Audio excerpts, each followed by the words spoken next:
When I was a kid, a famous card man told me that the great thing about the double lift is that you could watch it happen, that it didn't require any misdirection. And I don't know if you've ever thought that yourself, but I'm here to tell you today, poppycock. It's simply not true. If you show me a magician that says he's never been caught doing the double lift, I will show you a liar. We've all been caught doing the double lift. Whether it's on the first time, or the first try, the second try, or the third try, we all know what it's like to have an audience member say, hey, you're holding two cards as one. We also know that for every time we've heard that, there's countless other times where people have suspected us and sort of known what was happening and just been polite. And in fact, most often what happens is because the double lift is such a popular move, and I mean the double turnover as well in this context, are so popular and people use them so often, and because the double turnover actually requires two essentially double lift actions in one sequence, and most of us it's the only move we have to switch cards, right? We do it way too much. So you got a guy doing an ambitious card routine with 4 phases, each one of which is a double turnover. That's like 8 double lifts total. What ends up happening is if there's any suspicion watching that fellow do the first double turnover, it blossoms into a full-blown busting by the second or third round. So they might not catch you the very first time, but they suspect you by the first or second time, and by the third or fourth, you're caught. Now, whether you know it or not, or whether we all know it or not, most of the reason, not most of the reason, but a great deal of the reason that that's happening is because we're unknowingly taking the advice of that famous card magician and assuming that the double lift and turnover don't require a real active misdirection to get done. Or maybe we do know that they require that misdirection, but we haven't the slightest idea of how to go about it. So today, I just want to give you an example of how that misdirection works in real life. Now, once again, we're doing sort of a pith instruction, a sort of short video tutorial to give you an idea of how some of this works and to share with you an exercise you can begin applying to various moments in your technique. But remember, the double turnover, as I teach to my students and as we eventually put it together in our 8-week course, is a multi-phase sequence that's actually a constellation of smaller separate secret actions. Approximately 8 separate movements go into the double turnover, and some of them the audience is supposed to be looking at the deck, and others of them are secret actions where the audience should be looking toward the effect or away.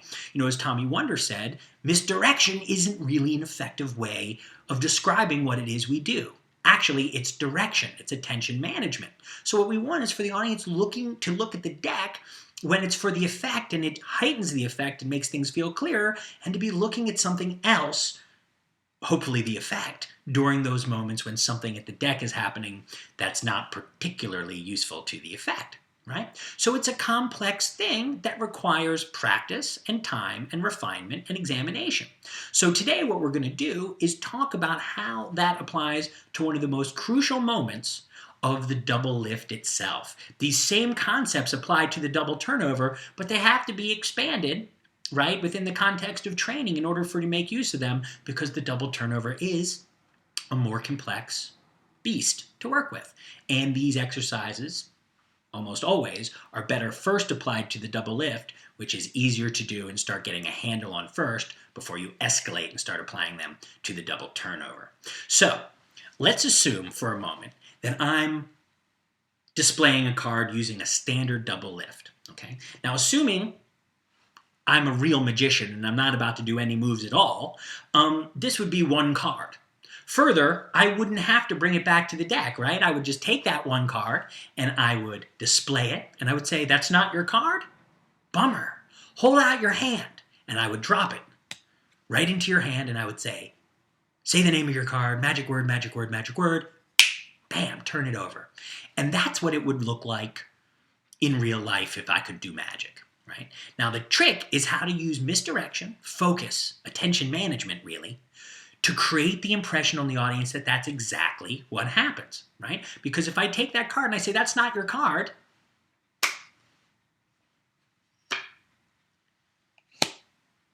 well, they may not, like I say on the first round, know exactly what happened, but they know I was doing my magic stuff.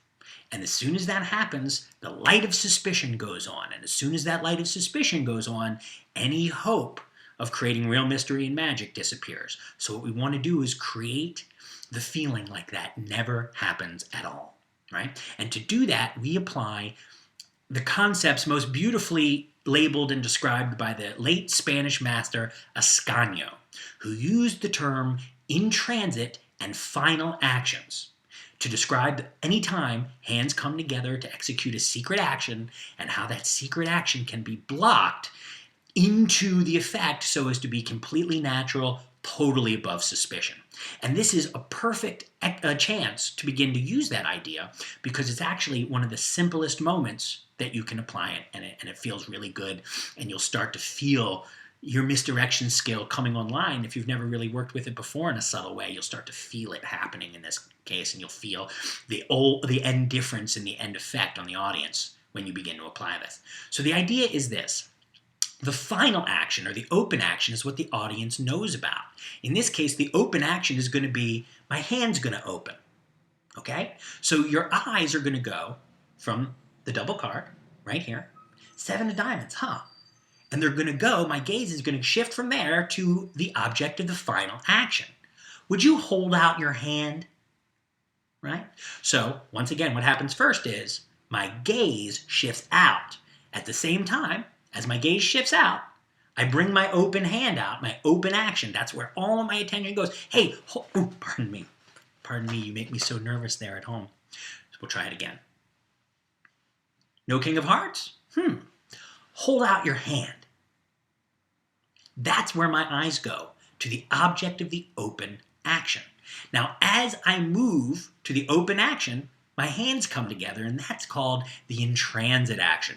That's the secret action, right? That's when the pass would happen if we were doing a pass. That's when the French drop would happen if we were doing a coin vanish. And in this case, that's when the double card goes back to the deck for the unload, which the audience should never know happened. So what would happen is, I would say, hey, that's not it. Hold out your hand. And as they hold out their hand, you drop that card on top. So from the audience's perspective, right, they see the face of the card, they hold out their hand, that same card goes in their hand, and there's never any psychological awareness that the card came back to the deck for even a moment. In fact, in the audience's mind, it went bam, bam. And of course, all I did was, I said, that's not it. Hey, hold out your hand, right? And drop that on top. They place their hand on top, and the card changes.